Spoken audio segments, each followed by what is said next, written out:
been really lucky to be part of teams and to work with clients that give you the tailwind to let you do that kind of work. I think the one project that probably tops them all in terms of volume of things that we won, how international the footprint was for their wins, and just the impact the project had was for Samsung. And gosh, it's 9 years ago, pretty much right now. We were finishing that project. We were in New York for 6 weeks in total. Which isn't that big of a deal if you live in you live in America, but certainly it was a big deal for a bunch of Brits, with Korean clients to all be together in Hell's Kitchen in a pretty boiler house kind of pressure cooker kind of situation. But we broke an awful lot of things. We tried things that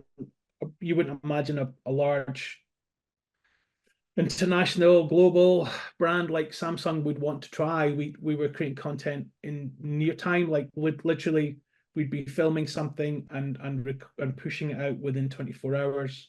Very much thinking like an influencer could or would, but we were doing this, with a brand the size of Samsung.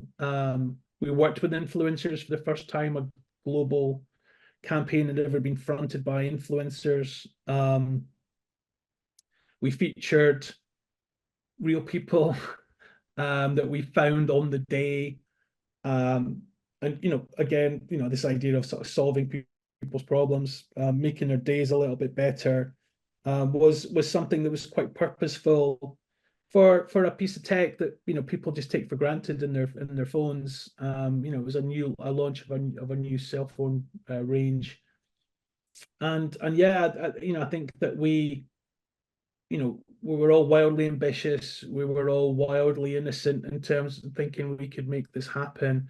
But there was a bit of culture change within the group, and I think the lasting impact. I kind of slightly smile wryly when people talk about the power of influencers and why it's a new thing, and I'm like, well, it's not that new because we were doing it 9 years ago, and there's pride in being that much of a game changer, I guess. And yeah, I think that's the one that kind of I really get happy about. We won in everything from direct marketing association to advertising, American national advertising. We won it. I think we got shortlisted at the Effies. We didn't quite make it to Cannes, but I think we were pretty damn close.